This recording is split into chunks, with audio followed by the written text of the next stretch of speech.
Muy buenas tardes. Nos acompaña hoy la ilustre presencia del doctor Gabriel Ibarra Pardo, compañero de colegio y de universidad, uno de los más ilustres abogados en materia de comercio exterior y, por supuesto, de competencia, profesor de la Universidad Javeriana y de muchas otras universidades, pero esta es su casa, doctor Gabriel, bienvenido. Muchas gracias por aceptar esta invitación para hablar de los aspectos penales del comercio exterior, sobre todo en frente de los tipos básicos y especiales del contrabando, y a nivel de presentar un poco cuál es el valor del comercio exterior como integrante de lo que nosotros consideramos es el orden económico-social. Sabemos todo lo que eso significa en términos de educación, de compañía, también de facturación, porque usted factura todo por horas, doctor Gabriel. Muchas gracias por acompañarnos. Verdaderamente es un honor, pero finalmente esta es su casa, doctor Gabriel. Esta es su universidad, de la cual no se ha ido nunca para bien de ella. Y finalmente, pues nuevamente gracias por su tiempo.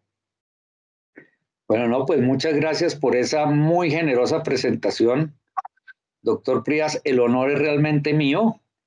Y sobre todo, pues después de salir yo aquí al lado suyo, voy a incrementar notablemente mis tarifas. Eso sí, téngalo por seguro. Muchas gracias. Gabriel es experto en comercio exterior y en competencia, derecho de la competencia. Bueno, tiene múltiples estudios en el exterior, pero particularmente es un máster de la Universidad de Exeter en la Gran Bretaña, y por vocación y por herencia, pues es toda una autoridad en materia de comercio exterior y para fortuna mía mantenemos una charla permanente en estos temas, él desde la perspectiva del derecho administrativo sancionador, y pues nuestra firma con la cual somos hermanas, Ibarra y Prías son hermanos realmente, hemos sido socios formales y ahora somos aliados estratégicos de siempre. Así que pues muchas gracias, Gabriel. Yo creo que es el programa, un poco superando una parte pero de todas maneras en la cual tus comentarios van a ser evidentemente muy, muy importantes, que es toda la parte de la relación del derecho administrativo sancionador y el mismo derecho penal, en algunos puntos que sé que compartimos porque los hemos trabajado, porque los sentimos desde la perspectiva dogmática, desde la perspectiva teórica, para luego adentrarnos un poco en el tema del derecho penal y del comercio exterior como bien jurídico tutelado, como integrante, de todas maneras, ya como pues bien lo sabes, el derecho penal tutela al menos una parte de la actividad del comercio exterior por la vía de los delitos de contrabando. Y en esa medida, pues la idea es adentrarnos en la integración de esos tipos con base en toda esa ciencia del derecho del comercio exterior que pues tú manejas también, y que pues mucho bien también nos hará el poder conocer tus conceptos alrededor de los diferentes tipos penales. Yo sé que, por ejemplo, tú tienes una posición que a mí me interesa, digamos, que nos la expreses en este punto en relación con todo el tema del derecho administrativo sancionador y el derecho penal. La compartimos a nivel profesional, pero me interesa mucho que los alumnos puedan tener esa visión desde la propia perspectiva tuya en relación con ese tema y a nivel de introducción. Pues muchas gracias, Juanca. A ver, sí, esto pues incluso no se aplica solo al tema del derecho penal, sino en general al derecho de aduanas, sino en general derecho sancionatorio, y es un poco la tendencia que hay ahora del, si se puede llamar así, no sé si en castellano no creo que sea muy apropiado, pero de la corriente eficientista, pudieron llamarla de manera inapropiada, porque es hacer prevalecer la eficiencia sobre las garantías, y eso tiene una cantidad, esa distinción tiene una cantidad de elementos artificiales y de falacias, que en la práctica terminan es penalizando a los empresarios y a la gente de bien, sobre todo si se tiene en cuenta que en la administración pública y en la vía gubernativa, pues por supuesto los funcionarios son menos proclives a garantizar esos derechos que los mismos jueces. Entonces, si además le agregamos eso, pues el tema de las garantías del administrado en derecho aduanero termina siendo una cuestión bastante precaria, lo cual es supremamente grave para la inversión, para la certeza jurídica que debe rodear los negocios y por supuesto para la iniciativa privada, porque usualmente en nuestro país estas cosas, las normas penales que buscan básicamente perseguir a quien infringe la ley, pues en la práctica la estructura lleva a perseguir a quien la cumple, realmente. Y si no hay estas garantías, termina uno metido básicamente en una trampa, y eso es lo que puede pasar en un momento dado. Por eso también se discutió mucho, y tú te acuerdas de eso, de hasta dónde realmente el contrabando había que penalizarlo o no. Por supuesto, la lesión social y económica del contrabando es muy grave, pero el tema no está en la penalización, sino en los mecanismos y en la justicia, porque incluso en una época, no sé si tú te acuerdas, se decía que la única persona que ha sido procesado por contrabando era Juan David Ochoa, un famoso narcotraficante de tiempos atrás, y ese señor fue procesado por narcotraficante porque él mismo promovió el proceso en su contra. Él metió a unos contrabandos de toros de Lidia y se autopromovió ese proceso para que tuviera una acción penal en Colombia y no lo pudieran extraditar. Dicen que esa fue la única persona en una época, que fue el único caso que fue de contrabando que hubo en el país. No sé cómo esté ahora las acciones penales, pero en gran parte esto es complejo porque además requiere cierto grado de especialización también. Entonces, aquí viene otro asunto. El primero es el, de nuevo, que fue la pregunta tuya para no irme por las ramas, el de la aplicación de los principios del derecho penal al derecho sancionatorio. Yo creo que deben ser plenamente aplicables, porque incluso hoy en día hay muchas sanciones de carácter administrativo que son mucho más gravosas que las mismas sanciones penales, ¿cierto? Yo probablemente voy a preferir estar 6 meses arrestado en mi domicilio que perder toda mi planta, una planta industrial, o que perder mi patrimonio, por ejemplo. Entonces yo creo que realmente no hay ninguna razón para no aplicar las garantías al proceso sancionatorio, y con mayor razón al tema de aduanas. Entonces, pues uno comenzaría diciendo pues que hay que abogar por eso, porque además esas garantías lo único que buscan es proteger al individuo del poder desmedido del Estado, y sobre todo pues en la vía gubernativa donde se ve tanta cosa, ¿no? Sí, otra cosa, querido Gabriel, que es bien importante y que no sobra reiterarle a los alumnos que lo hemos hecho en otras charlas, es el problema del non bis in idem.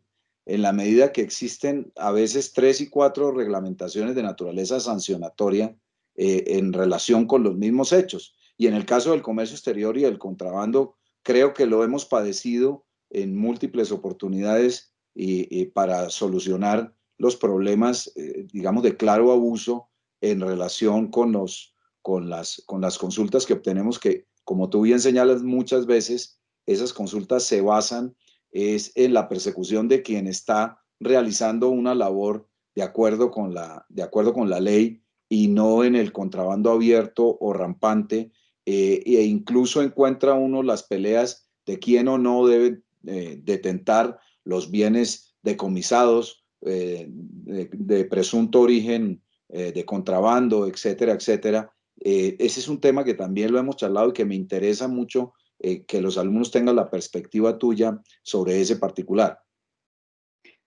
Sí, bueno, hay aquí algo muy importante, sobre todo en materia aduanera, y es que usualmente en muchos casos, y esa ha sido la historia, las penas se ponen es a los gazapos, es decir, el tema es tan formalista que comienza a desdibujarse realmente el bien jurídico tutelado y comienzas a sancionarse los gazapos, porque sí, entonces en una época incluso si había una letra mal en la serial de una mercancía, no importaba que esa mercancía pudiera deducirse que estaba bien identificada el contexto de todos los documentos, pues eso llevaba a un gazapo, el tema era tan complejo que llegaba a la aprehensión y decomiso de la mercancía, y pues es una forma de extinción del derecho de dominio sobre un bien porque se cambió una B larga por un 8, por ejemplo. Eso no tiene sentido.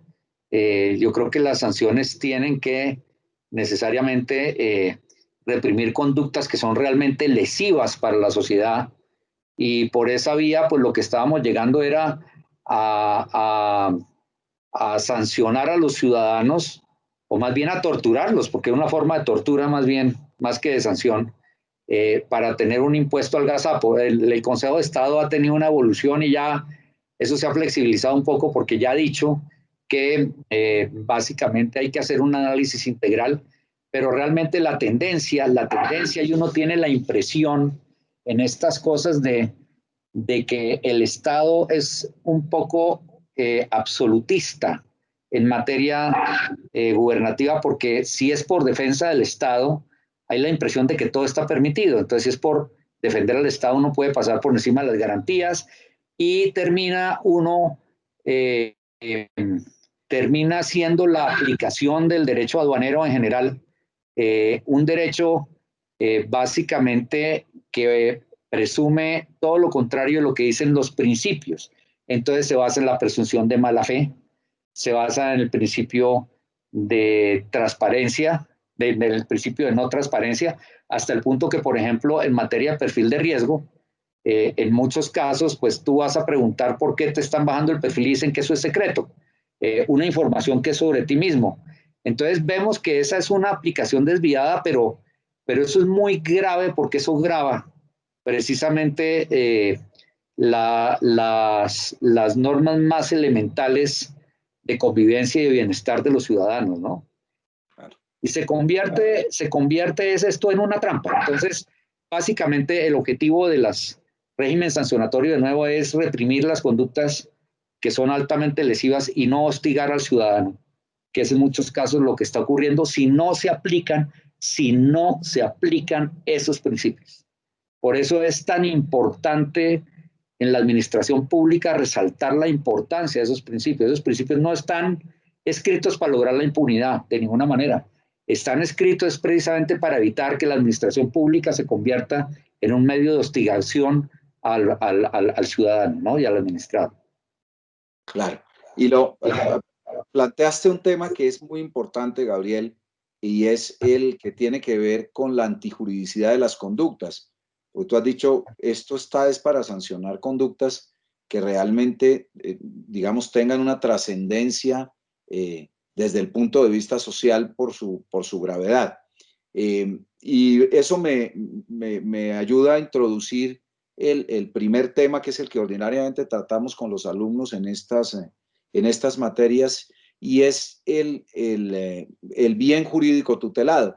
En este caso, pues no tenemos una discusión, aunque pudiéramos darla de alguna manera, pero el propio legislador nos ha señalado ya cuál es el ámbito de antijuridicidad de estas conductas, porque nos dice claramente que son conductas contra el orden económico-social, de tal manera que el contrabando ha sido incluido como un capítulo del título de los delitos contra el orden económico-social.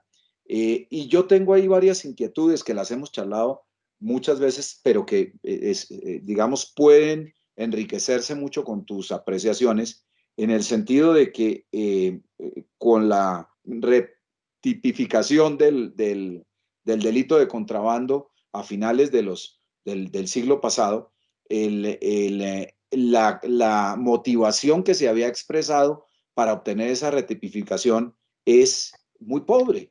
Y es muy pobre porque cuando uno examina esas dos leyes precursoras en las cuales nosotros tuvimos oportunidad de participar, desgraciadamente no para conceptualizar estas ideas, pues encuentra uno es una imagen eminentemente fiscalista del derecho penal y una utilización, a mi juicio, indebida del derecho penal para obtener meramente recaudo tributario. Pero Sí. yo creo que en la medida en que la función del comercio exterior es mucho más que una función de permitirle recaudar al Estado recursos, tú que eres un experto en esa materia, me gustaría mucho que hablaras de cómo el comercio exterior es un componente y un componente fundamental del orden económico-social para obtener empleo, para promover el empleo, para promover la distribución de la riqueza,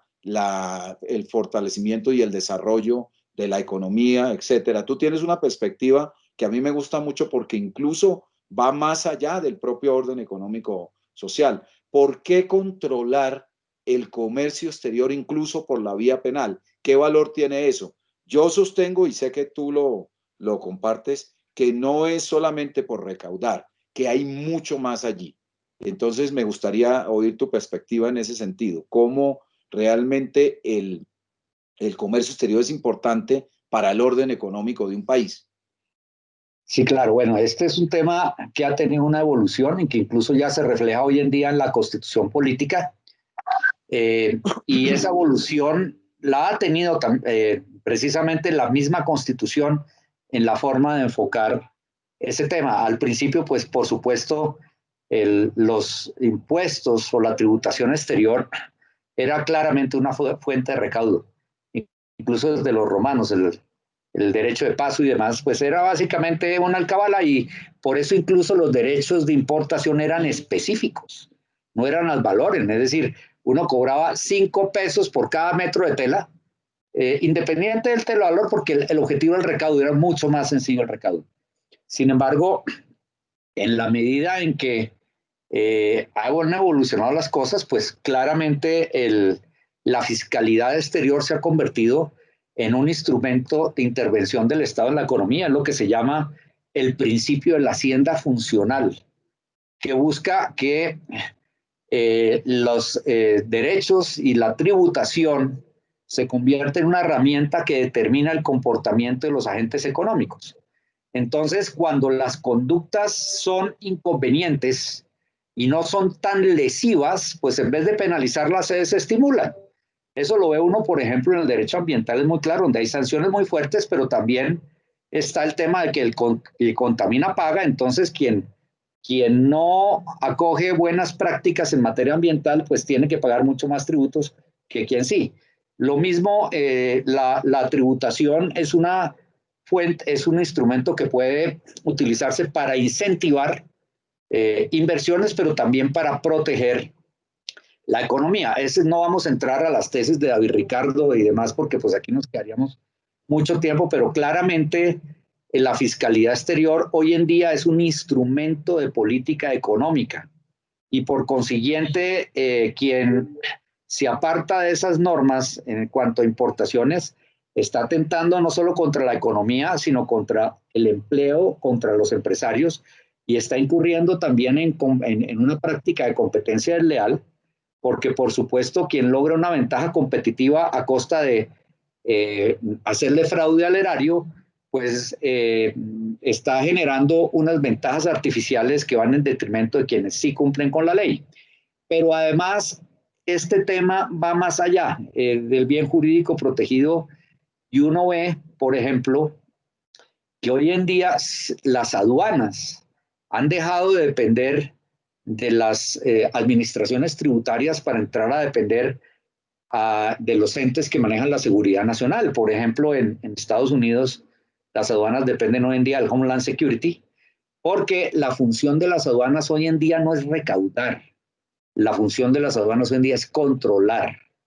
Y cuando yo hablo de control, no estoy hablando solo de controlar que las mercancías sean debidamente aduanadas y paguen sus impuestos, sino todo tipo de controles, el tema del armamento, del terrorismo, los productos que son nocivos para la salud de los ciudadanos, etcétera, etcétera. Entonces, hoy en día la aduana es un instrumento de control y a mí me genera cierta urticaria cuando yo oigo que la función de la aduana es facilitar. A mí eso me parece un contrasentido, porque es que la función de la aduana es controlar. Quien debe facilitar son las políticas de Estado. Estábamos conversando con Juan Carlos que yo estoy convencido que nosotros los seres humanos somos muy parecidos, bueno, y en general los animales también, pero los seres vivientes, especialmente los humanos, somos muy parecidos a un celular prepago porque nacemos con los minutos contados.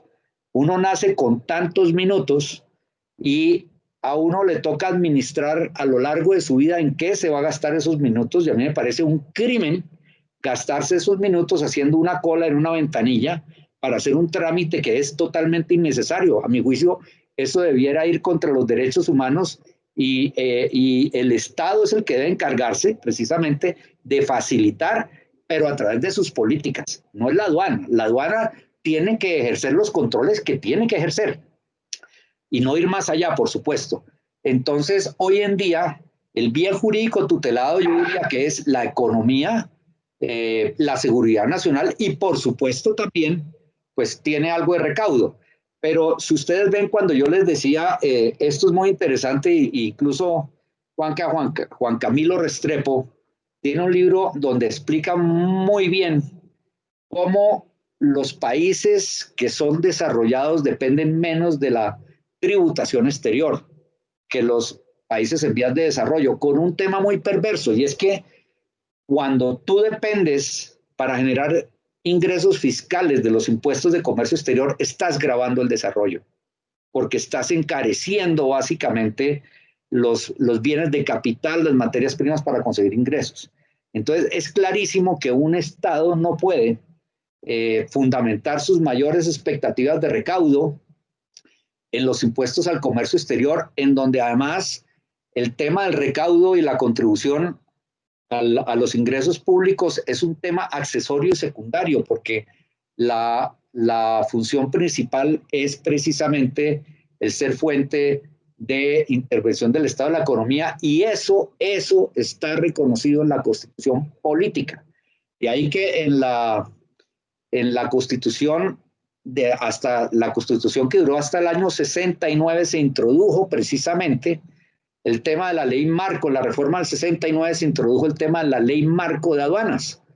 Antes de la Constitución del 69 se partía del viejo principio de la Revolución Francesa, que se aplica a los tributos, pero se extendía también a los impuestos de comercio exterior, de que no hay tributo sin ley. Igual que en materia penal, no hay el principio de legalidad. No podía haber un tributo si no estaba establecido por la ley. Eso venía de la Revolución Francesa.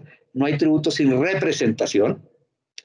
Y eso ha venido siendo morigerado porque en la medida en que se considera que la fiscalidad exterior es un instrumento de política económica, entonces, y no de ingresos que van a gravar al ciudadano simplemente para recaudos fiscales, entonces por eso desde el año 59 se le dio al presidente, al Congreso, la posibilidad de establecer los parámetros generales en materia de aduanas y comercio exterior, y al presidente la función de regular este comercio con base en esas pautas generales, y no les daba al Congreso meterse a regular aspectos específicos siempre y cuando esas modificaciones del arancel hacia arriba o hacia abajo se hagan por razones de política comercial, y así lo dice la Constitución.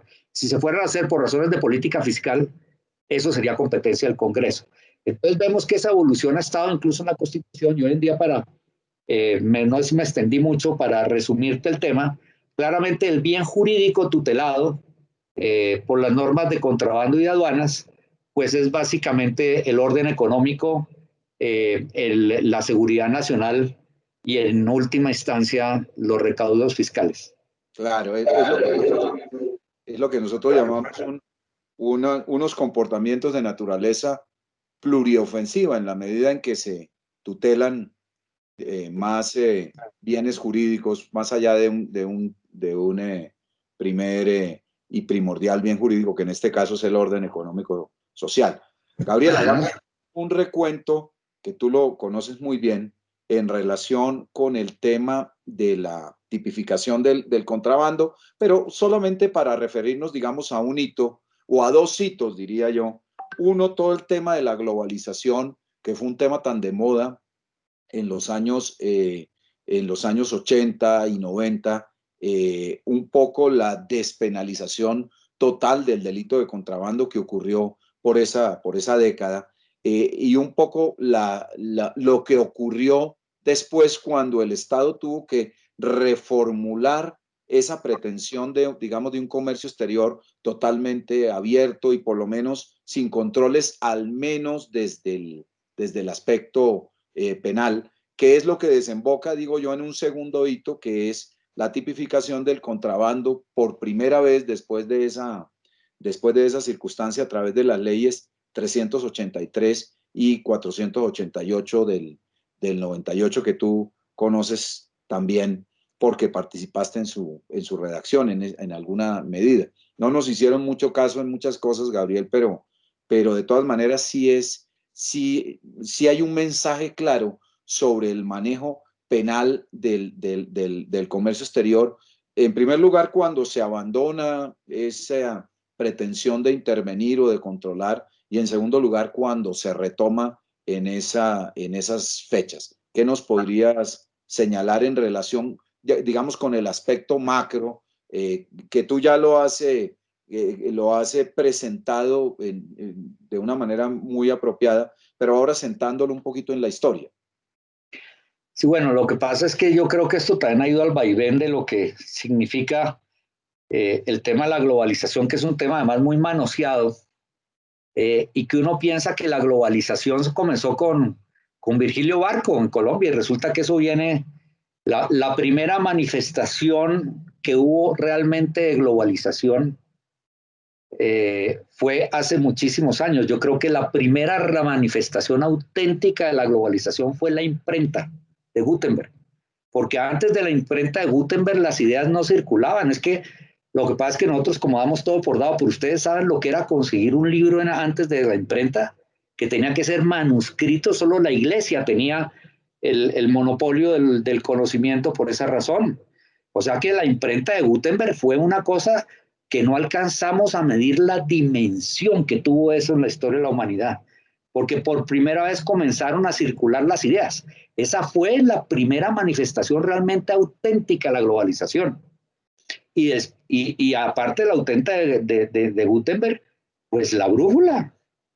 Es que antes de la brújula uno tenía que circunnavegar las costas. La brújula y el astrolabio fue lo que permitió apartarse de las costas. Eso es más importante, guardadas proporciones, que el Internet. Pues le permitió al hombre realmente física y presencialmente alejarse. ¿Y después qué? Después vino el ferrocarril. Cuando uno se pone a pensar que desde la época de los romanos hasta la aparición del ferrocarril, el hombre no avanzó nunca más de 40 kilómetros por día. ¿Y cuánto tiempo pasó entre los romanos y 1910 y algo que apareció el ferrocarril? El ferrocarril fue otra expresión de la globalización. O sea que la globalización no es un tema de tarifas y aranceles, pero últimamente, por supuesto, ha venido a identificársele mucho con el fenómeno de la liberación comercial, que mucha gente pensó que llegaba para quedarse, y resulta que esos fenómenos han sido pendulares. Si ustedes se leen los discursos de la Sociedad de Artesanos de la época del general Mosquera, encontrarán que eso parece hoy el discurso de cualquier librecambista de Mauricio, pues de Mauricio Reina o de cualquiera de estos señores, ¿no? Y no se diferencian en nada. Y sin embargo, después de esos librecambistas de la Sociedad de Artesanos, pues vinieron otras épocas de proteccionismo. Y ahorita con el señor Trump estamos viendo que hay un regreso. Entonces uno ve que el mundo va del librecambismo al proteccionismo, y eso es lógico. ¿Por qué? Porque hay una tensión en la medida en que estas cosas no son absolutas, sino son variables. Lo mismo que el tema de competencia del consumo. Resulta que el consumidor, y cuando uno habla de librecambismo, uno piensa en reducirle el precio al consumidor. Pero es que el consumidor tiene que sacar la plata de sus recursos económicos tienen que sacarlos de algún lado. ¿De dónde los saca? El empleo. Entonces, obviamente, si hay mucho librecambismo y se quiebran las empresas, pues esos consumidores no van a tener trabajo y la pregunta es ¿qué es preferible? ¿Comprar un bien un poco costoso o que el bien esté muy barato y no tener ni siquiera cómo comprarlo? Y básicamente, en pocas palabras, es lo que resume esa tensión. Porque es que el tema estamos hablando de que el librecambismo y el empleo en muchas ocasiones no son compatibles. Y también partimos de la base, que fue de lo que no pensó David Ricardo y demás, de que el libre comercio sí tiene costos, por supuesto que los tiene. Hay países que no tienen en absoluto ventajas comparativas ni competitivas y el libre comercio acaba con esos países. Por eso hay hoy un señor que a mí me gusta muchísimo porque las tesis económicas tienden a ser religiones y se tienden a volver dogmáticas. El librecambismo, si uno le habla de algún arancel, puede uno correr el riesgo de quedar uno en la hoguera y con la cabeza cortada y viceversa. Dani Rodríguez es una persona muy sensata y yo creo que los modelos económicos, pues sin ser yo economista, de pronto habrá economistas que me cuelguen, pero yo creo que los modelos económicos deben de escogerse como de la misma manera que uno hace un ajiaco, un poquito de lo que le sirve al país dependiendo de las realidades económicas, ¿no? Porque pues nos va a poner en Colombia con la Escuela de Chicago totalmente, pues a ver qué es lo que va a pasar. Entonces, claramente, para resumir, el librecambismo afecta, dice Dani Rodríguez, afecta a las mismas personas todo el tiempo. Las personas que no tienen ventajas comparativas, que no tienen capacitaciones, tal, van a sufrir lesiones. Y lo mismo en un país. Por eso ahora hay la tendencia de ponerle un poquito, y la misma OCDE y el Fondo Monetario están tratando de ponerle un poquito de contenido social al librecambismo. Entonces, para contestar tu pregunta o tu tema, yo creo que el derecho penal, la penalización del contrabando también ha ido oscilando de acuerdo con ese movimiento pendular, porque no era lo mismo cuando un contrabando, cuando el nivel de los aranceles eran del 200, 300%, en donde el fisco además sí tenía mucho que perder con el contrabando, que cuando el máximo arancel es del 15 o 20. Son cosas, son situaciones muy distintas. Entonces, en un momento se relajó bastante ese tema, sin embargo, con todo esto del lavado de dinero y demás, yo creo que el contrabando pues fue un medio también para lavar dinero y con todo eso también hubo una tendencia otra vez a volverlo a penalizar. Pero en épocas pasadas había incluso una jurisdicción penal aduanera, era una jurisdicción especial, no era una jurisdicción ordinaria. Entonces, pues el tema del contrabando ha venido evolucionando. Yo personalmente pienso, y creo que en eso comulgo contigo, sin ser un experto, por supuesto, y me voy a meter en tu tema, que el derecho penal debe ser la última ratio. Yo no soy amigo de penalizar todo, de ninguna manera. Yo creo que las conductas que se deben penalizar son excepcionales y no debe ser la regla general. Y uno ve ahorita una tendencia, y los colombianos somos muy dados a eso, a que entre más difícil es de aplicar la ley, menos se aplica, más difícil la volvemos de cumplir. Entonces, aquí tranquilamente podemos sacar un decreto que se diga, cuando esto no termine, que se le prohíbe a los ciudadanos contagiarse de coronavirus y con eso arreglamos el problema.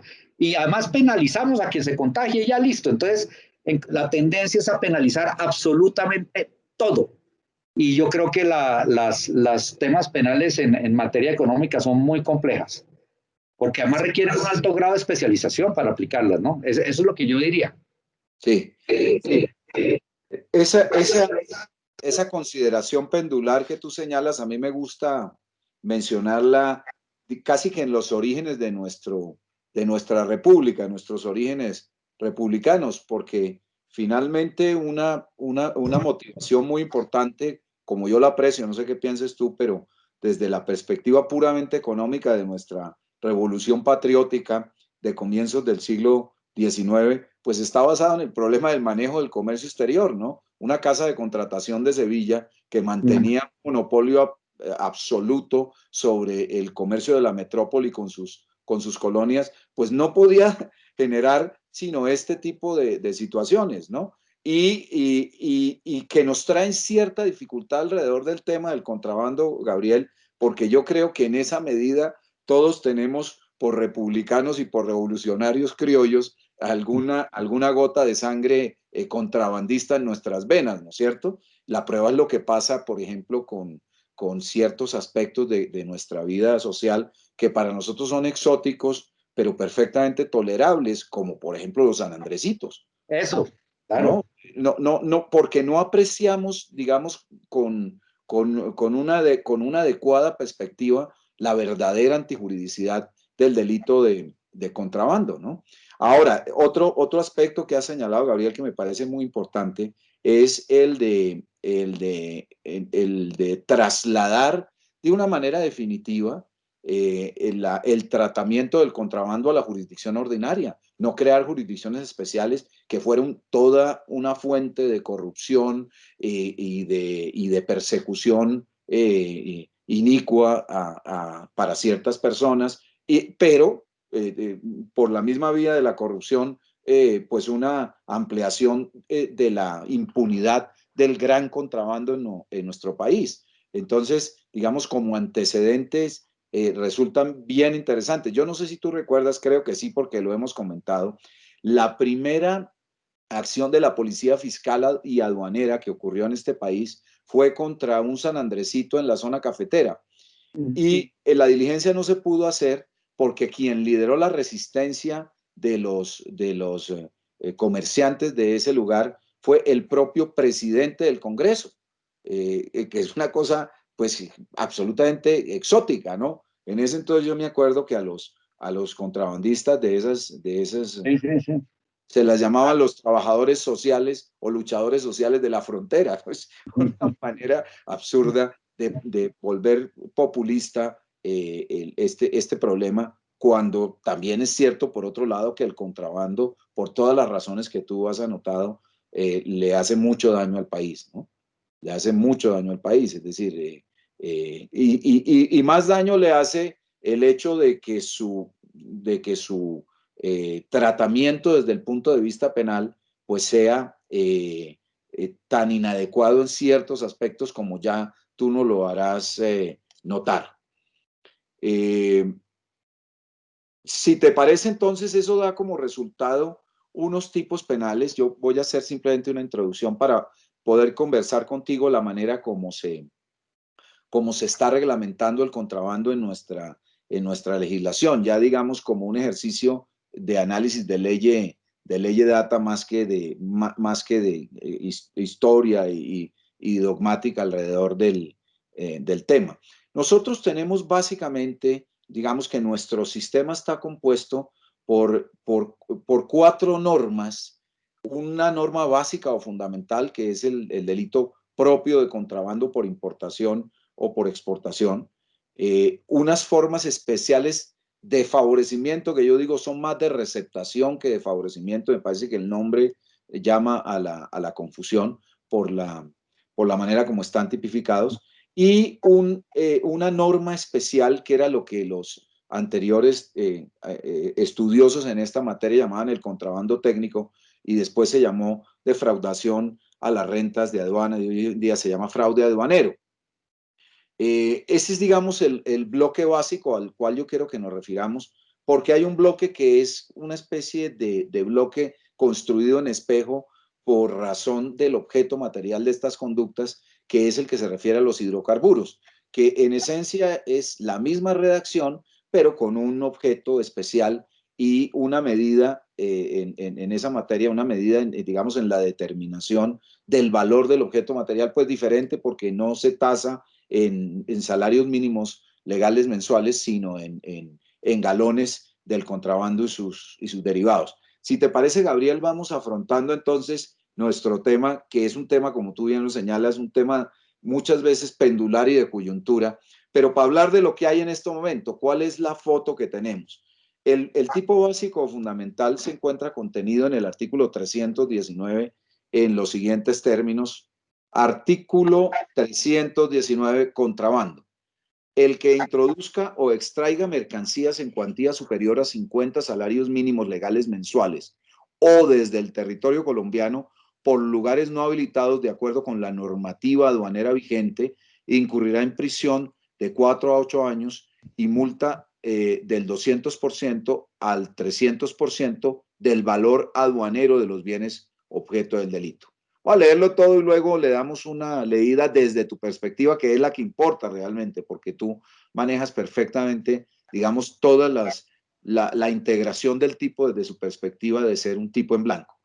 El que oculte, disimule o sustraiga de la intervención y control aduanero mercancías en cuantía superior a 50 salarios mínimos legales mensuales o las ingrese a zona primaria definida en la normativa aduanera vigente sin el cumplimiento de las formalidades exigidas en la regulación aduanera, incurrirá en la misma pena de tanto a tanto. Si las conductas descritas en los incisos anteriores recaen sobre mercancías en cuantía superior a 200 salarios mínimos, se impondrá una pena de tantos años y multa de tanto a tanto.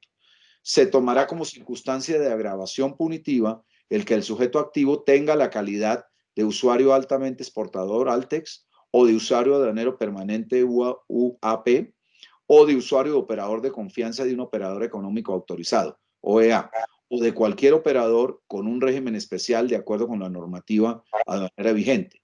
Asimismo, será causal de mayor punibilidad la reincidencia del sujeto en la conducta. Y el parágrafo que tú conoces muy bien, el origen de él es de un origen draconiano, la legalización de las mercancías no extingue la acción penal.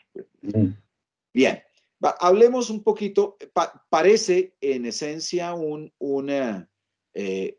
tipo muy complejo como son todos estos tipos de derecho penal económico. Es un tipo casi que hay que leerlo, Gabriel, con una bala de oxígeno. Si lo quiere uno leer de un solo jalón, hay que ser muy deportista para poder realizar esa labor, porque es un tipo penal lleno de condiciones y significa al menos la descripción de un par de conductas sobre las cuales yo quiero que hablemos. Pero no sé si sea muy simplista decir que en esencia el tipo básico de contrabando, que es este contrabando de importación o de exportación, pues es la sustracción en operaciones de comercio exterior del debido control aduanero. Si uno le dijeran, mira, yo quiero definir el contrabando desde esta perspectiva, resúmamelo en un par de términos, pues es la sustracción del control aduanero en una operación de comercio exterior. Pero yo sé que tú tienes unas críticas grandes a este tipo y voy a darte la oportunidad de que nos las expreses por lo valiosas que son. En primer lugar, pues claro, básicamente el contrabando que tradicionalmente se penaliza es el contrabando de importación, ¿no? Por muchas razones que ya tú nos las explicarás, y una de ellas es la fiscal, porque la importación genera tributos, y en esa medida pues hay una forma, digamos, de recaudo, pero yo sé que es mucho más que eso. Pero también existe el contrabando de exportación. Básicamente, ¿cómo lo entiendes tú? Porque esta es una conducta bajo una perspectiva muy concreta, ¿no es cierto? Es que esas labores, esas operaciones, esos negocios jurídicos, esas operaciones económicas complejas que son el acto de importación o de exportación, se realicen en ausencia del control aduanero, ¿no? Y el tipo es casuista en la medida en que habla de que se realicen al territorio aduanero colombiano por lugares no habilitados de acuerdo con la normativa aduanera vigente. Entonces, pues varias preguntas, Gabriel. La primera, ¿qué opinión tienes sobre la manera como se aproxima el tipo a las operaciones de importación o de exportación? Uno. Dos, ¿qué significa el objeto material de la conducta? Cuando la ley de aduanera nos habla de mercancías, ¿eso qué significa? Y tres, ¿qué es eso del territorio aduanero colombiano y cuáles son los lugares habilitados para ese efecto? Entonces, muy útil porque creo que nadie con más autoridad que tú para que nos hable de esos primeros temas.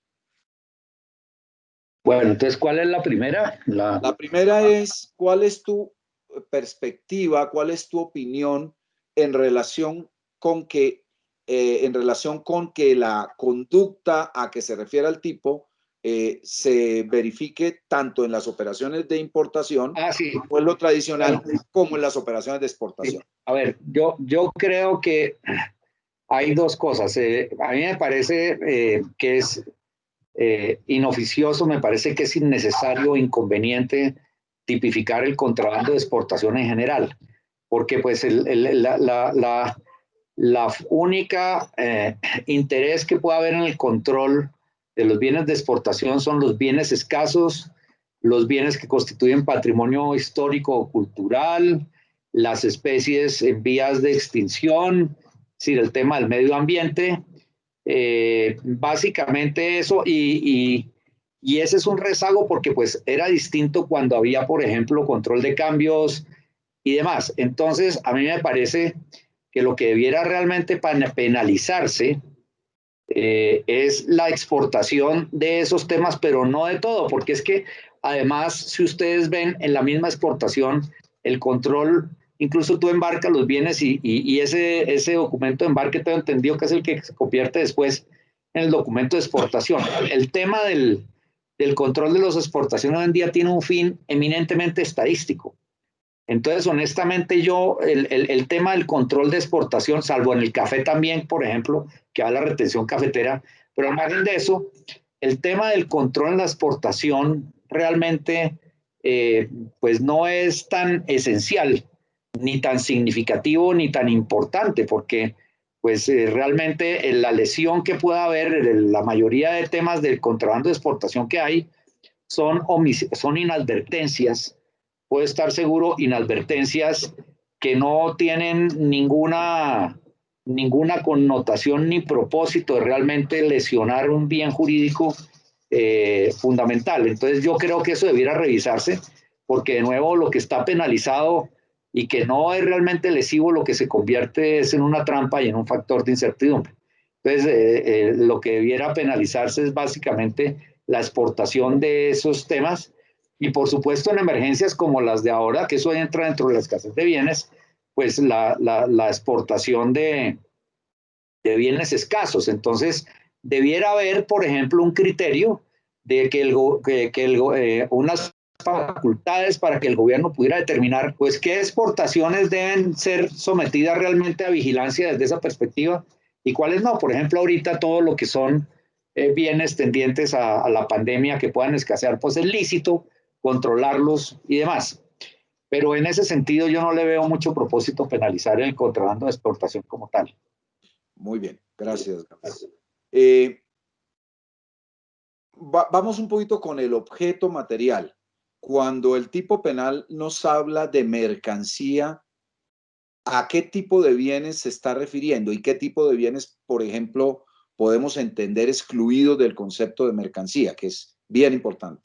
Bueno, mercancía en general es todos los bienes tangibles susceptibles de ser objeto de comercio internacional que puedan trascender o traspasar las aduanas o las fronteras y que sean susceptibles de clasificarse en la nomenclatura arancelaria. Eso diría uno que es mercancía, o sea que mercancía no son cosas inmateriales como el amor, como la bondad, etcétera. Hay unos temas complejos que están en la mitad y que sobre todo generaron muchas discusiones al principio, que era el software. Y la pregunta es si los soportes lógicos realmente son inmateriales o no, porque entonces teníamos dos tratamientos. Cuando el software pudiera transmitirse vía electrónica, pues es un bien totalmente inmaterial. Pero ¿qué pasa cuando ese software se materializa en un medio portante? Podríamos decir que hay un divorcio entre la parte física y la parte intangible, o son una misma cosa.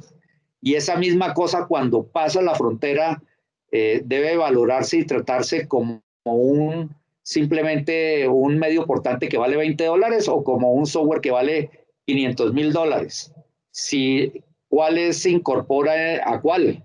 Y eso generó muchas discusiones, sobre todo en temas de valoración y por supuesto también en temas de importación, porque si yo estoy importando un software en un medio portante, la pregunta es, ese contrabando que yo cometí, si hago contrabando, fue un disquete que costaba, o ya un disquete, perdón, ya pensarán ustedes que soy antidiluviano porque ya los disquetes no existen. Hablemos de una USB, más bien, que es el último rezago que queda. Una USB que puede costar $5 o el contrabando es de $500,000 y entonces eso depende de por dónde va el tipo penal. Es decir, por supuesto eso generó una serie de discusiones. Hoy en día ya hay mucha regulación y pues básicamente todo depende, por ejemplo, en materia aduanera de si yo declaro por aparte el medio portante y el contenido o no. Pero en fin, en general, pues uno sí puede decir que la mercancía primero pues tiene que ser un bien tangible que sea susceptible de trascender las fronteras y de clasificarse en cualquier posición del arancel de aduanas. Y hay quienes se preguntan, por ejemplo, si la energía es un bien o no, porque es que la energía pues se transporta en el mismo momento en que se transmite, ¿cierto? Y pues por supuesto almacenable y demás. ¿Es la energía o no un bien tangible, una mercancía? Pues uno busca el arancel y la encuentra, entonces claro, es una mercancía, por supuesto que sí. Lo que pasa es que para lograrla no se puede con el dedo porque puede uno quedar electrocutado, pero en general pues tienen que utilizar contadores y todo ese tipo de cosas, pero bueno. Así es. Los bienes de propiedad industrial, como las marcas, las patentes, por no ser intangibles, ¿no entrarían dentro del concepto de mercancía entonces? Bueno, eso es curioso porque por supuesto en un principio son intangibles, sin embargo, en la medida en que no se materialicen Ya. Y no tengan una entidad física, no trasciende las aduanas. De hecho, fíjate que las aduanas tienen la posibilidad incluso de aprender y decomisar bienes que sean importados con violación a los derechos de propiedad intelectual, ¿no? Correcto. Pero por venir, Claro, digamos, contenidos en un medio sí, portable. yo te puedo dar una anécdota en ese sentido, esa discusión muy interesante y fue un caso específico que yo tuve la oportunidad de llevar recién salido de la universidad. Y fue lo siguiente, en esa época estaba de moda el fax. Yo me acuerdo de la primera vez que di un fax en mi vida, que eso me parecía mágico, porque un señor ponía un papel allá afuera y llegaba. En mi época lo que existía era el telex, que era pues, un teléfono con unas teclas donde uno le metía una cintica y eso era lo que uno recibía. Pero esa cosa de poner un papel a un lado y que saliera el papel al otro lado, pues eso era magia. Pues resulta, y en esa época había jurisdicción penal aduanera, que un señor que tenía un litigio aquí muy grande en una época, en una área del sector metalmecánico. Este señor, además, lo interesante de este señor es que él había fundado, su familia había fundado la empresa en el medioevo. Ellos producían lo que equivale hoy a ser dueño de Michelin, que eran clavos de herrar en la época del medioevo, imagínense. Y esa empresa, esa dinastía había durado, era un señor sueco, desde esa época hasta ahora. Y entonces el señor decidió mandar los planos por fax. Por fax. Entonces la competencia de él, que era muy creativa aquí en Colombia, y hicieron las máquinas para producir clavos, eran unas máquinas pues que tenían una tecnología no muy sofisticada y pues mandaron los planos y los produjeron en el barrio Restrepo. Y el señor, competidor aquí, que después incluso ese señor competidor terminó siendo comprado por el señor de allá, por el que resultó denunciado penalmente, metió la siguiente denuncia sobre estas bases. Cuando los planos atravesaron el espectro electromagnético para llegar aquí al fax, atravesaron la frontera de la aduanera y al materializarse aquí en papeles, esos planos que costaban el equivalente de hoy a $1 millón, ponle, la tesis del señor es que yo debía coger los papeles del fax, irme a la aduana y pagar los impuestos. Pues por eso denunció penalmente a este señor y el señor no pudo volver a Colombia como en 6 años porque le dictaron, en esa época se llamaba autodetención, no me acuerdo. Sí, una medida le dictaron autodetención a él y a los directivos de la compañía. Y un famoso abogado amigo suyo, que yo después le cuento quién es, era representante de ellos en Colombia, les tocó irse a España por ese tema. Eso le cuento. Entonces fíjese que en esa época, pues por lo menos las cosas no eran tan claras, ¿no? Con esa teoría tan novedosa. Bien, gracias, Gabriel. Uno podría entonces señalar, claro, serían dos condiciones, el de para ser objeto material de este delito, ¿no es cierto? La primera, ser una cosa corporal, mueble, Sí, susceptible de comercializarse, y la segunda es que esté incluida dentro del arancel de aduanas. claro. Y yo creo por eso que ese caso, a ese juez que dictó ese auto han debido meter a la cárcel por prevaricato, porque primero lo que pasó por la frontera no fue un papel con un plano, no, fue una onda electromagnética que estaba muy lejano de ser un plano. Entonces, claramente lo que atravesó la frontera aduanera no fue un bien tangible, ¿cierto? Por eso, pues, incluso desde esa perspectiva, y en segundo lugar, lo que atravesó la frontera aduanera, en el momento en que la atravesó no era clasificable en el arancel de aduanas, porque por dónde usted clasifica la onda, usted puede clasificar el papel, pero la onda, ¿por dónde la clasifica? La onda electromagnética. Claro. Entonces, hasta allá sí no daba, ¿no? Sí. Gabriel, hablemos un poco de ese concepto, porque la descripción es una operación que se realice eh, desde o al territorio nacional por lugares no habilitados. Bueno, sí, ¿En qué consiste esa habilitación de los lugares? Eso nos lleva a un concepto que tenía las normas anteriores, que hablaba del territorio aduanero colombiano, que a mi juicio, y según lo pude conversar contigo muchas veces, pues no es lo mismo que el territorio nacional, que es donde se no, ejerce no es lo materialmente la mismo. soberanía, ¿no? ¿Y cuáles son los lugares habilitados, Sí, Gabriel? bueno, hay varios temas. El territorio colombiano no es lo mismo que el territorio aduanero colombiano, porque en Colombia hay lugares que no son del territorio nacional, que son del territorio nacional, pero no del territorio aduanero porque están expresamente excluidos por la ley, que son, por ejemplo, las zonas francas. Ahora, dentro del territorio colombiano, no solo territorio aduanero, sino territorio colombiano, pues hay áreas que son habilitadas por la ley, que es donde la aduana puede ejercer el control primario de las mercancías, que son lo que se llaman zonas primarias aduaneras, que son los sitios por donde deben llegar las mercancías para ser sometidas al control de la aduana. ¿Sí? Entonces, pues, por ejemplo, en el resto del territorio, obviamente la aduana puede hacer un control post, pero no hay presencia aduanera. Entonces, uno puede decir que son lugares donde la aduana ejerce el control y donde pueden permanecer las mercancías que no están en libre circulación y están en un estatus precario desde el punto de vista aduanero porque, pues, pueden incluso estar de paso para ir a otro país, pero no están en libre circulación. Entonces, en pocas palabras, son mercancías donde son espacios donde se puede almacenar mercancías bajo el control de la aduana que no están en libre circulación, básicamente. Y que, pues, por supuesto, tienen una circulación totalmente restringida hasta que no se defina el régimen jurídico aduanero al que van a estar sometidos, que pueden ser muchos. Puede ser el de despacho para consumo, hoy en día pues eso ha cambiado, nacionalización, puede ser el régimen de exportación, puede ser el régimen de zona franca, es decir, puede haber cualquier destino que se le someta a la mercancía, mientras tanto la mercancía debe estar en esos lugares donde hay vigilancia de la aduana.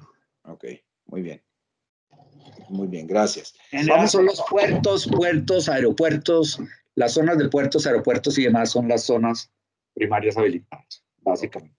Bien, el tipo estaba contenido en un solo inciso hasta la última modificación que se le estableció, y el segundo inciso tiene unas dificultades que hemos tenido oportunidad de comentarlas, Gabriel, porque el segundo inciso está planteado en estos términos: el que oculte, disimula o sustraiga de la intervención y el control aduanero. Pues hasta ahí perfecto, me parece que es digamos, la forma básica, ¿no es cierto? Que tiene una especie contenida en el primer inciso, que es no ingresarlo por un lugar habilitado, ¿no es cierto? Eso es Claro, una manera de sustraerse del claro. control. Pero mira lo que dice. Dice, sustraiga de la intervención y control aduanero mercancías en cuantía superior a tanto, o, que es un poco más general, o las ingrese a zona primaria definida en la normativa aduanera vigente sin el cumplimiento de las formalidades exigidas en la regulación aduanera. Este es un añadido nuevo. A mí eso me parece, a mí me parece un despropósito, porque claramente cuando alguien trae una mercancía por un lugar no habilitado, claramente ahí ya se deduce incluso la intencionalidad de hacer matute, como se quiere decir. Uno no trae una mercancía por un lugar no habilitado, si no es por el propósito precisamente de sustraerlo. Pero cuando uno trae una mercancía a una zona primaria, ya de entrada tiene uno, por lo menos se debe presumir, con base en la presunción de buena fe, de que uno no tiene ninguna intención de sustraer la mercancía al control de la aduana porque pues precisamente la está trayendo a un lugar habilitado, sin las formalidades. A mí, yo sé que en materia penal el contrabando tiene que haber dolo, pero en la práctica yo creo que eso puede llevar en la práctica a presumir la mala fe por una cuestión formal y la persona va a quedar, me perdonan el castellano, envainada, se va a tener que someter a un proceso penal para después de muchos años demostrar que como no hubo dolo y fue un error, básicamente un gazapo, entonces sale libre. A mí eso me parece la verdad no entiendo cuál es el tipo, eso incluso debiera quedar en el campo eminentemente administrativo y puede haber una sanción administrativa. No tiene por qué, no veo por qué se va a consagrar eso en el tipo penal, porque el mismo tipo dice, no veo la antijuridicidad de la conducta ahí, porque dice importar por lugares no habilitados sin cumplir las formalidades. Pero es que las formalidades pueden ser eminentemente, como su nombre lo indica, unas formalidades que sean en muchos casos incluso inocuas o que en muchos casos implique admita corrección, etcétera. Entonces, ya por ejemplo, importar sin dar aviso de la nave, eso ya es otro tema. Pero es que en muchos casos no todas las formalidades implican, y el no dar aviso de la aduana ya es ocultar, o sea que eso ya estaría, ya implicaría la intención de ocultar, o sea, que está incluida en el primer tipo. Entonces yo no entiendo realmente qué es lo que se busca penalizar con el segundo. Y hay un tema ahí relacionado con lo que tú decías al principio del non bis in idem, porque es que también hay un contrabando tipificado en materia administrativa. Entonces yo no entiendo. Yo creo que pues la tipificación debiera ser, si la cosa es tan grave, déjenlo como delito y quiten el tema administrativo, porque aquí también, y ahora fíjate tú el tipo del tema sancionatorio, porque dice que son faltas gravísimas sustraer y sustituir mercancías sujetas a control aduanero. Yo te pregunto, ¿qué es sustituir? ¿Cómo se calibra la sustitución? ¿Qué es eso? No sé, hacer un cambiazo. No, la verdad no entiendo por qué sustituir. Porque si se trata de hacer un cambiazo, pues quedaría como sustraer o ocultar. Lo que pasa es que el cambiazo es una forma de sustraer o ocultar, pero ¿qué es sustituir? No entiendo. Entonces, estos temas no son meramente gramaticales porque esa palabra sustituir va a terminar siendo interpretada por un administrador. Vaya a saber cómo. ¿Me explico?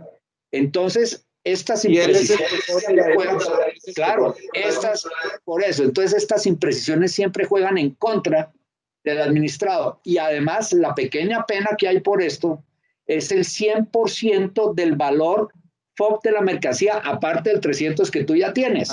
Hablemos de eso, Gabriel. Hablemos de eso.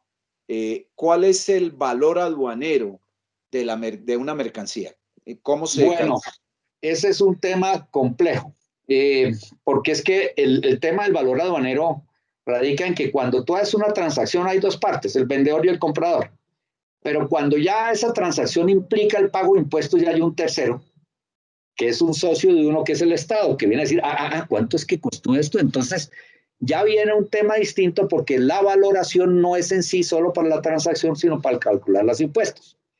Entonces, tradicionalmente existía un divorcio entre el precio real y el precio y el valor en aduanas, y había la anterior que se llamaba la nomenclatura de Bruselas, que exigía que se declarara a las autoridades no el valor real, sino un valor teórico. Y ese valor teórico era el valor teóricamente resultaba de una transacción en libre competencia, lo que se llama un arm's length transaction. Es decir, que cuando había vinculación entre comprador y vendedor, el valor entraba a desestimarse de inmediato para ver si ese valor se aproximaba a un valor de mercado. La OMC ya exige que el valor sea el valor de transacción que consta en la factura. Ese es el valor que tiene la obligación de tener en cuenta la DIAN, salvo cuando el valor, ese valor que consta en la factura puede estar interferido por ejemplo, relaciones de vinculación comercial. Pero el tema de no declarar el valor en aduanas, si no hay dolo y si no hay ánimo de demeritar al Estado, los derechos del Estado, no debiera ser infracción. ¿Por qué? Incluso sancionatoria.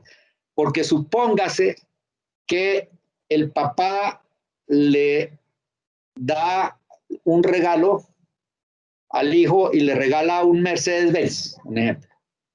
Pues un Mercedes-Benz es más fácil saber cuánto vale, pero suponga que el Mercedes-Benz que pudiera importar y además fuera usado, y el Mercedes-Benz fuera modelo de hace 20 años, fuera un carro antiguo y clásico, y tenía un gran valor afectivo y se lo dio a su hijo. Pues ese valor de transacción como tal es cero. Entonces, ¿qué tiene que hacer el señor, el hijo, que es el señor importador? Calcular un valor aproximado de cuánto es el valor comercial. Entonces, el señor va y de buena fe calcula, hace un medio estudio de cuál es el valor comercial y lo declara en la aduana. Ahora bien, como ese valor está interferido, por supuesto, porque es un valor que no es el resultado de una transacción, es cero, pues claramente puede ser motivo de ajustes por la autoridad aduanera. Y resulta que la DIAN dice, no, el valor que usted me declaró no es, yo aquí tengo varios y se lo voy a ajustar. Hasta ahí muy bien, que se lo ajuste. Lo que no tendría sentido es que además lo sancione porque ahí la declaración del valor no fue hecha con el ánimo de defraudar los recursos del fisco. Ajústeselo y haga que pague el precio sobre el valor que es. Ahora, cuando yo ya subfacturo, eso ya es distinto, porque yo Pero, ahí ya dejemos ese tema ahí. claro, Claro, dejemos ese tema ahí porque ese es el de la defraudación aduanera, claro, que ya así lo es. vamos a mirar. Simplemente Okay. quería es verificar un poquito el problema Sí. de cuantificar el valor de la multa para estos casos. Sí, sí, sí. Aquí hay un tema que pues está en la norma, lo vimos discutido desde el principio, Gabriel, en relación con esa estratificación sobre el valor del objeto material, ¿no? Como de menos de 50 salarios mínimos no es delito, sí es contravención administrativa, entre 50 y 200 y más de 200 salarios mínimos legales mensuales. Es una estratificación allí, un intervalo que se fija por razones de lo que sencillamente el legislador considera que es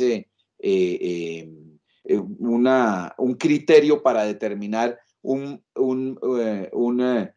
mayor o menor entidad en la antijuridicidad de la conducta por razón del objeto material, del valor del objeto material de la misma, que me parece pues relativo como lo es en todos estos casos. Pero me interesa la disposición, me interesa tu opinión en relación con la disposición del inciso cuarto sobre la circunstancia de agravación, ya no para el valor del objeto material, sino cuando el sujeto tiene una específica calidad, ¿no? Y me interesa que tú me des tu opinión sobre ese particular y me digas esas calidades, qué significan en virtud de la ley sí. aduanera.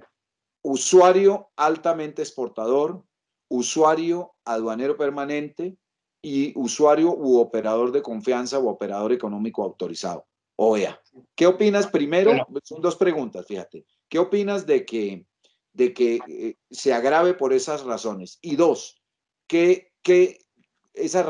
¿por qué se agravará? Es decir, ¿en qué consiste en la actividad de estas personas o cuál es la calidad especial que estime el legislador que deben agravarse? Bueno, a ver, estas tres personas o operadores aduaneros básicamente son personas que tienen un régimen especial en razón de que la aduana los ha calificado y les inspira confianza y pueden hacer operaciones, por ejemplo, presentar procedimientos simplificados de importación y exportación. Entonces, pues claro que tienen una especial confianza depositada por parte de las autoridades, por eso gozan del pago de impuestos consolidados de importación, etcétera.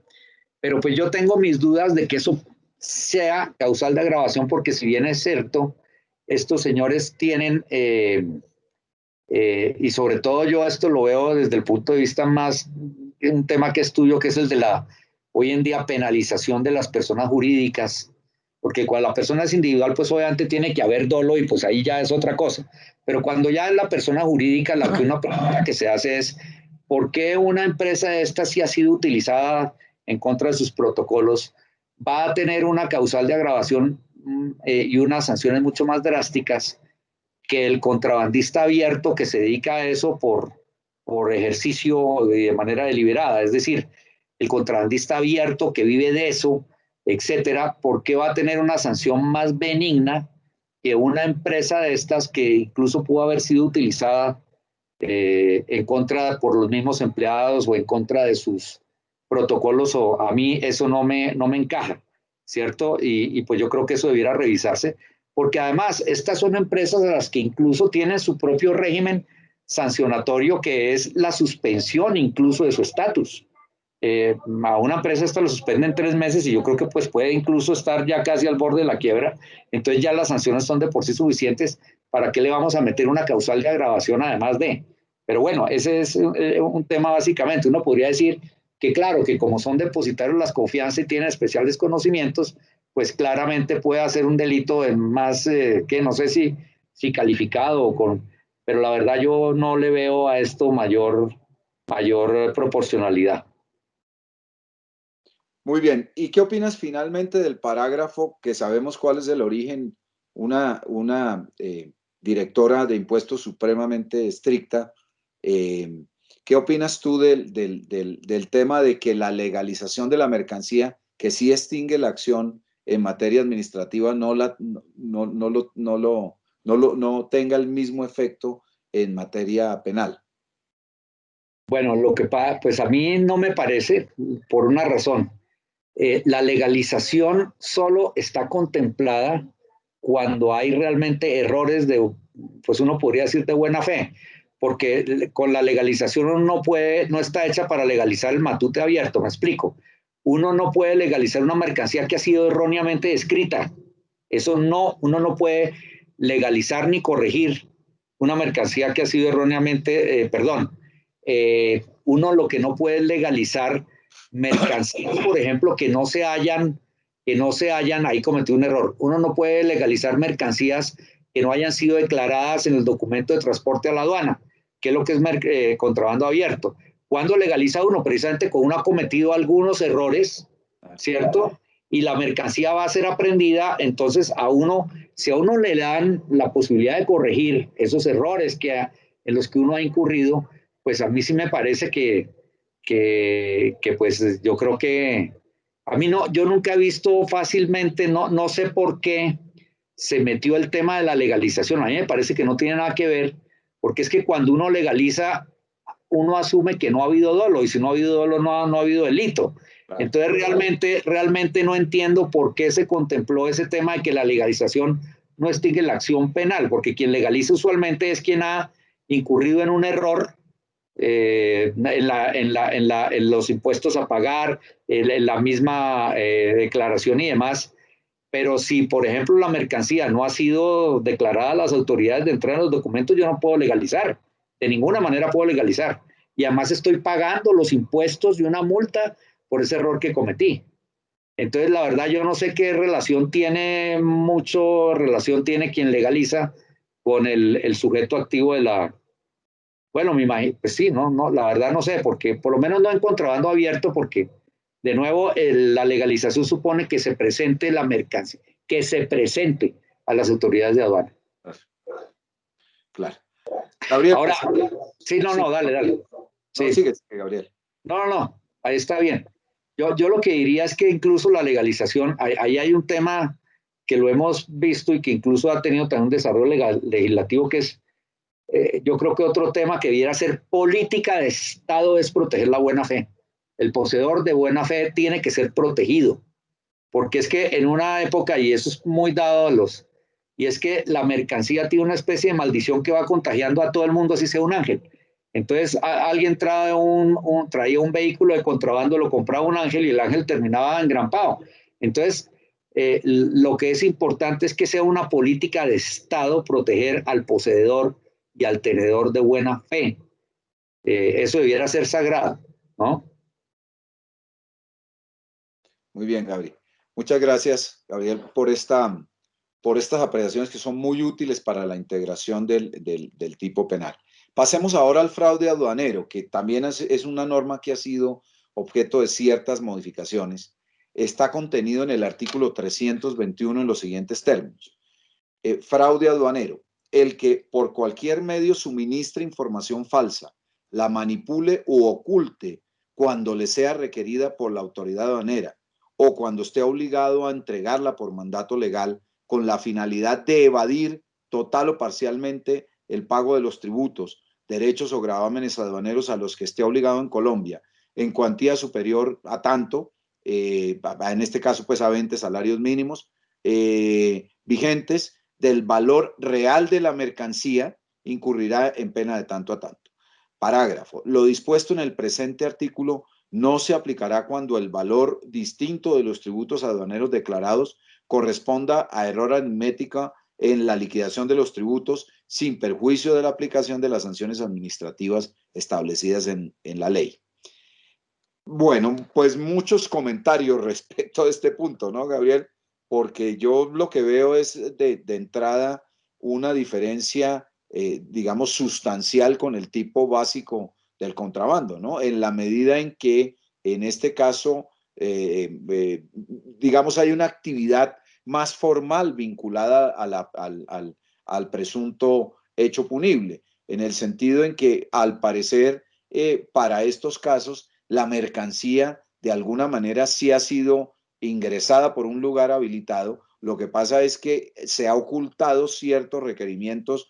El que mejor se me ocurre para este caso es el valor, ¿no es cierto? Es un poco la ampliación sobre la información que reciben las autoridades aduaneras, pero evidentemente que tiene una incidencia directa en el valor que se declara, porque si la finalidad es evadir total o parcialmente el pago de los tributos, pues uno lo que entendería es que hay una manipulación, hay un ocultamiento en el precio de esas mercancías, como, bueno, como quiera que es el factor determinante en la determinación, en el establecimiento de los tributos. ¿Qué opinas tú en relación con este tema?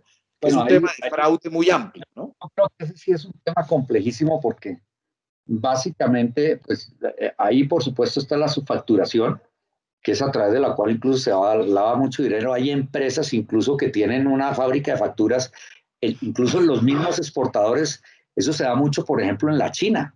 El chino le dice a uno que le da dos facturas, tranquilamente, ¿no? Una para que se la presente a la aduana y la otra con el precio real. Eso claramente, pues indudablemente, pues es clarísimo que hay una intención de defraudar pues al Estado y muy parecido al contrabando, pero también puede, por ejemplo, haber certificados de origen falso. Yo traigo una mercancía de un país que no tiene tratamiento preferencial, falsifico y pago cero arancel. O sea, lo entro con las aduanas tranquilamente pagando cero arancel, pero presentando documentos falsos. Yo ahí he tenido siempre dos inquietudes y es si esa falsedad no es la misma del tipo de la falsedad, porque tiene que haber una falsedad específica para eso. No sé, es la duda que tengo. Y la otra duda es hasta dónde, que ese sí es un tema que a mí se me escapa y es donde yo tengo la inquietud, porque es que, sobre todo en materia de clasificación arancelaria, hay muchas áreas grises porque hay mercancías que fácilmente pueden interpretarse que van por una o por otra posición y aquí siempre ha habido una tensión porque por supuesto cuando una mercancía puede clasificarse por una o más posiciones, bueno, pues hay unas reglas de interpretación para esos casos, pero el Estado va a tratar de clasificarla por la posición que pague más impuestos. Incluso antes había una norma que decía que si al final no podía, tocaba clasificarla por la posición que paga. Esa norma ya fue derogada en el mundo, un criterio de Alcabala, y por supuesto los empresarios van a tratar de clasificarla por la posición que pague menos impuestos. Entonces, ¿hasta dónde un litigio de esos? En la medida en que yo sé que puede ir por varios posiciones arancelarias y yo deliberadamente la clasifico por la posición que pague los impuestos más bajos, ¿hasta dónde me pueden decir que yo, o me podrían enredar en ese artículo diciendo que yo presenté una mercancía por una posición que no era, cuando claramente puede haber argumentos para para clasificarla por acá o por allá? No sé eso hasta dónde pueda decirse que es falsedad o no es falsedad, no tengo ni idea. Pero Esa, pues esa es una actitud muy válida, Gabriel, que digamos, no tiene una fácil solución, porque al menos esa descripción cobija varias hipótesis. La primera es, obviamente, la que tú señalas de falsedad documental, porque las operaciones de comercio exterior son enormemente documentadas. Y entonces la traducción de la información generalmente ocurre a través de un documento, de la entrega de un documento, que es la declaración aduanera y todos sus anexos. Eh, entonces, lo que uno podría señalar es el fraude aduanero, o la pregunta que uno se hace: ¿el fraude aduanero concursa con la falsedad documental? Esa es una pregunta muy interesante. Uno. Dos, ¿el fraude aduanero concursa con otra forma de inducción al error de un servidor público, que es el fraude procesal? También muy interesante, ¿no? Una perspectiva, digamos, estricta, podría señalar que sí, que podrían concursar. A mi juicio no. A mi juicio no, al menos en lo que se refiere a la transmisión, digamos, pura y simple de la información. Obviamente acompañar eso de facturas falsas o de certificados de origen falso o de certificados sanitarios pues falsos, pues naturalmente digamos que generan un concurso que es clarísimo. Pero por el mismo acto aduanero, a mí me parece que no, porque precisamente para eso está esta norma. Pero es una posición personal que seguramente en casos extremos no va a ser, digamos, muy acompañada por la fiscalía cuando quiere producir efectos serios o consecuencias jurídicas serias de un comportamiento de esta naturaleza, ¿no?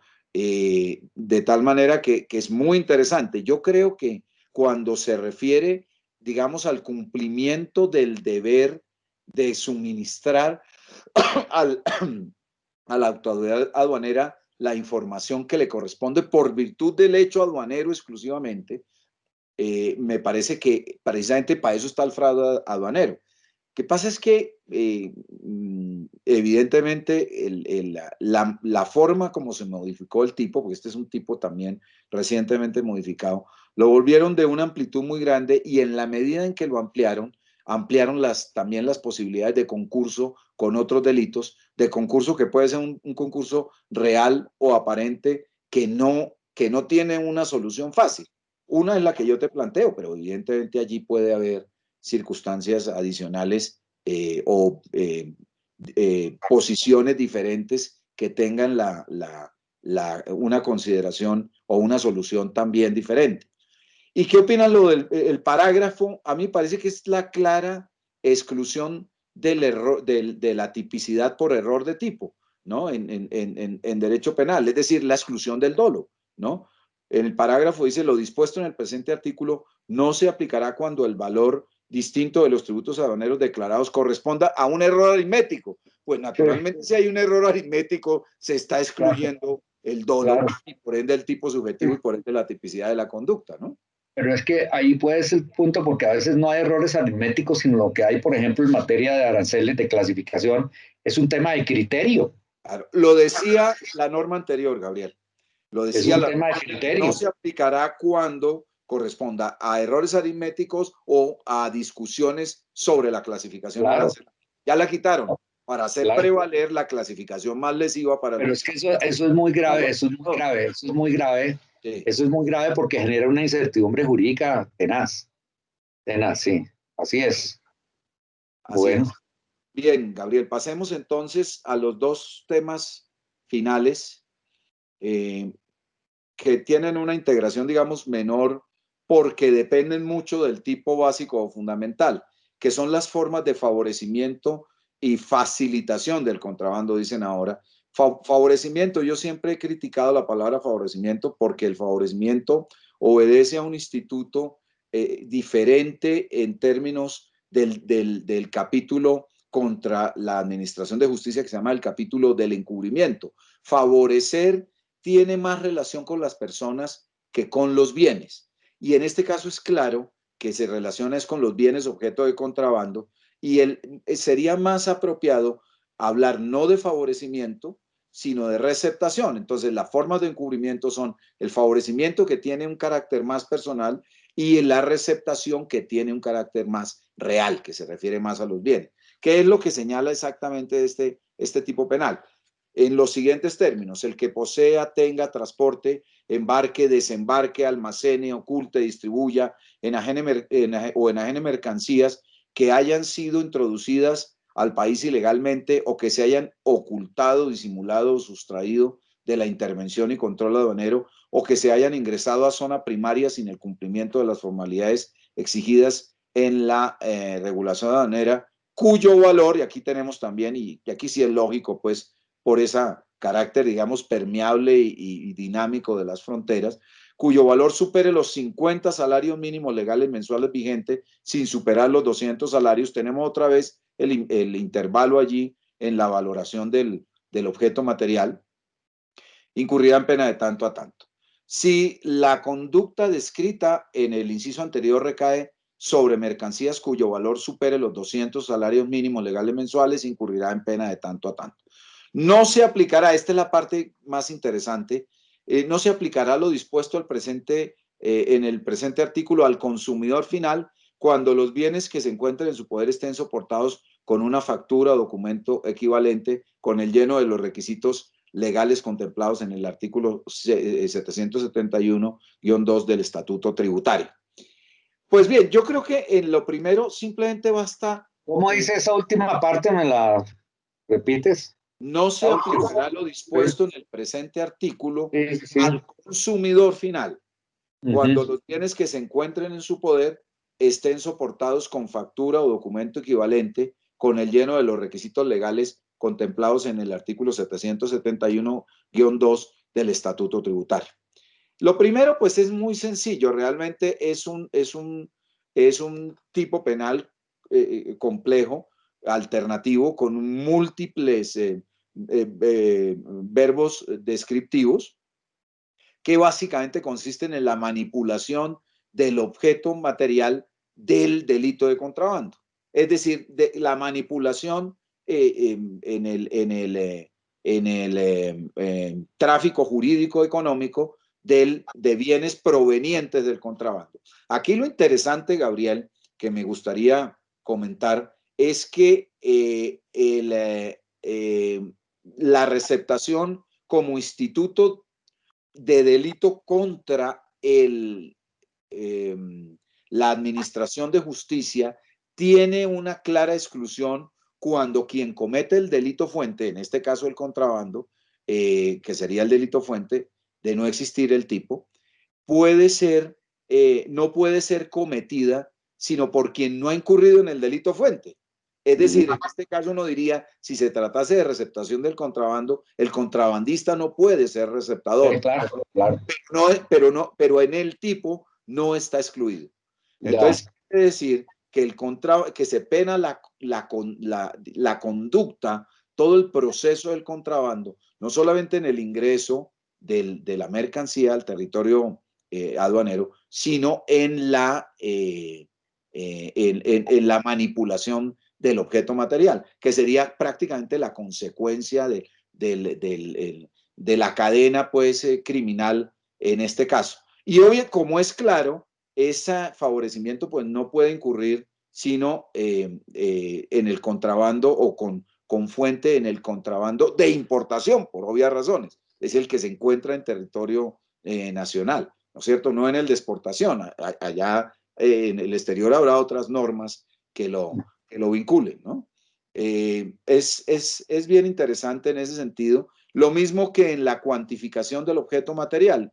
Quiere decir que solamente es delito cuando el valor de la mercancía que se manipula con ese criterio, pues es una manipulación desde luego con criterio económico, con ánimo de intermediación, por lo menos, de comercialización, etcétera, etcétera. Pero tenemos lo que en su momento llamó la prensa una dosis mínima para el favorecimiento del contrabando, como una dosis mínima también para el delito de contrabando, que son los 50 salarios mínimos legales mensuales, y luego de 50 a 200 y más de 200, que es el intervalo que se ha establecido para estos comportamientos.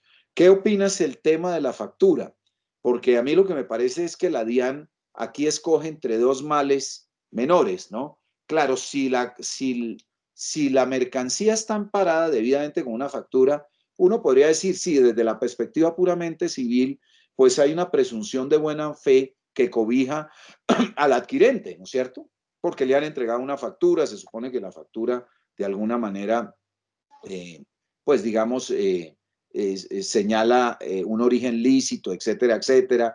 Pero a mí me parece que está más que eso, está más en función es de la obtención de otros réditos de naturaleza tributaria, ya no por la vía del arancel, sino por la vía de los ingresos, es decir, del impuesto de renta, ¿no? Es decir, escoge, bueno, ok, si da factura, por lo menos el contrabandista paga renta. Es un poco el mensaje que me parece que también demuestra que desde la perspectiva de la tipificación de estos delitos, la antijuridicidad juega un papel por lo menos secundario, ¿no? Es decir, perdonamos al contrabandista si emite la factura. Bueno, perdonamos al usuario final, al consumidor final, porque hay un acto previo de la factura que nos permite por lo menos identificar el bien, nos permite identificar su origen, nos permite identificar su comercializador. ¿Qué opinas, Gabriel? Bueno, yo pienso dos cosas. Voy a comenzar por el tema del usuario final, del consumidor final. Sí. Me parece que la norma está imprecisamente redactada porque si tú aplicas la noción como dice las normas de hermenéutica jurídica, pues que las definiciones en principio son las que están en la ley, pues la ley define consumidor. El Estatuto del Consumidor dice que consumidor es aquel que adquiere un bien, es aquel que quiere un bien por relaciones ajenas a su actividad comercial, es decir, por actividades que sean diferentes, que no estén dentro de su actividad comercial. Eso quiere decir que ningún industrial, ningún comerciante y nadie que no fuera consumidor final podría estar protegido en su buena fe. Es decir, que aquí únicamente se están garantizando la buena fe del consumidor de productos de consumo masivo y tienes que tener el estatus de consumidor. Por ejemplo, si yo claramente compré y tengo factura de una planta y pues yo no soy consumidor. Entonces, fuera, yo creo que esa aplicación es discriminatoria y va contra el principio de igualdad y no tiene ninguna razón de ser, ninguna. Lo segundo es que el tema de la factura o documento equivalente, la pregunta es, ¿qué es documento equivalente? Claro que ahí viene el tema del consumidor final. Miren, yo tuve el caso no sé si ustedes se acuerdan de una compañía muy grande de construcción que hubo aquí mexicana que se llamaba ICA, de México. Cuando ICA se fue, vendió su maquinaria amarilla, que eran unas cosas grandes de obras de construcción, a muchas compañías constructoras, y esas maquinarias tienen la característica de que son siempre maquinarias producidas en la época de Robinson Crusoe, pues es decir, todas son maquinarias viejísimas y ahí se quedan. Y resulta que mucha gente al final no tenía las facturas de esa maquinaria, tenía los contratos de compraventa o tenía alguna cosa en la negociación. La pregunta, esas documentos son facturas y qué es factura equivalente. Yo creo que la ley ha debido de pronto definir un poco qué es factura equivalente, porque pues claramente la interpretación es que nada va a ser factura equivalente, documento equivalente a una factura, ¿no? O será que una orden de compra, vaya uno a saber qué es documento equivalente. Entonces yo a ese artículo le veo esos dos temas, me parece muy positivo, sí, de que es un intento y es un avance porque aquí se está protegiendo por lo menos la buena fe de quien compró de buena fe. Y hubo un caso muy famoso de unos vehículos japoneses en la época del gobierno de Turbay, me acuerdo, que se importaron casi todos de contrabando por un dealer, sí, un concesionario, si se quiere llamar así. Pues, ¿qué iba a saber con documentos falsificados y todo? ¿Qué iba a saber los señores que compraron esos vehículos, que los vehículos habían sido de contrabando? Por Dios. Entonces, me parece muy positivo que haya un esfuerzo por proteger la buena fe, pero creo que ese esfuerzo se ha quedado bastante precario y restringido con ese concepto del consumidor final. Bien, gracias, Gabriel. Finalmente, el artículo 322, el favorecimiento por servidor público. Estas conductas, entonces, digamos, se modifican según la calidad del sujeto activo. Nuevamente, digamos, estamos señalando que la conducta parece referirse más a una forma de receptación, pero en el caso del servidor público hay ciertas eventualidades que son muy curiosas por la forma como está redactado, que es la siguiente: el servidor público que colabore, participe, embarque, desembarque, transporte, distribuya, almacene, oculte o enajene cualquier forma o de cualquier forma facilite la sustracción u ocultamiento o disimulo de mercancías del control de las autoridades aduaneras o la introducción de las mismas por lugares no habilitados u omita los controles legales o reglamentarios propios de su cargo para lograr los mismos fines, cuando el valor real de la mercancía involucrada sea inferior a 50 salarios mínimos vigentes, incurrirá en pena de tal.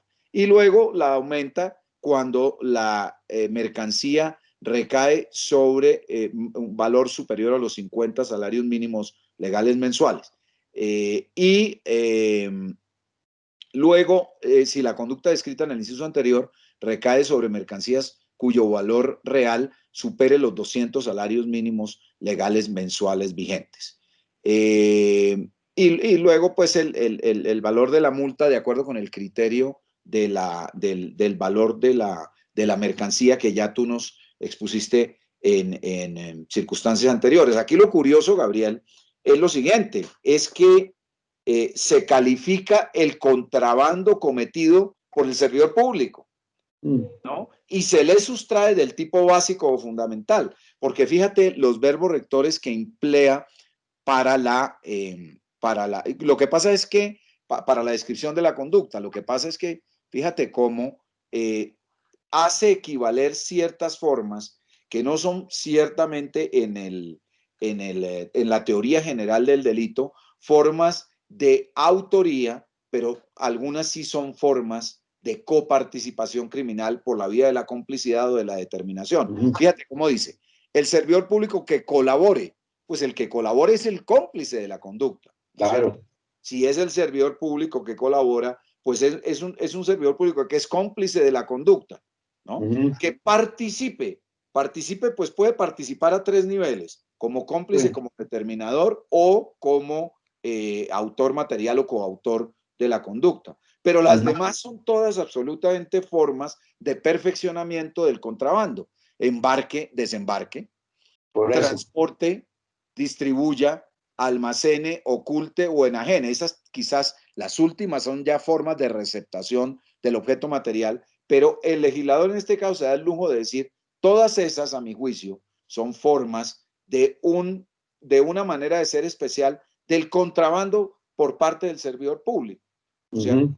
Por parte del servidor público. Entonces, lo que hacen es crear un tipo especial para el contrabando del servidor público, no Claro. tiene mucha razón, especialmente si lo que tú consideras desde desde el propio epígrafe del tipo, es que es una norma de manipulación del objeto material posterior al ingreso de la mercancía al país, pero no es así, ¿no? En la práctica no es así, en la práctica es el contrabando por parte del servidor público, con una adición que es muy interesante, porque esa sí nos excluye otros tipos penales en relación con el propio delito de contrabando. Y él dice, es cuando el servidor público omita los controles legales o reglamentarios propios de su cargo. Eso en términos generales, en el Instituto General, digamos, de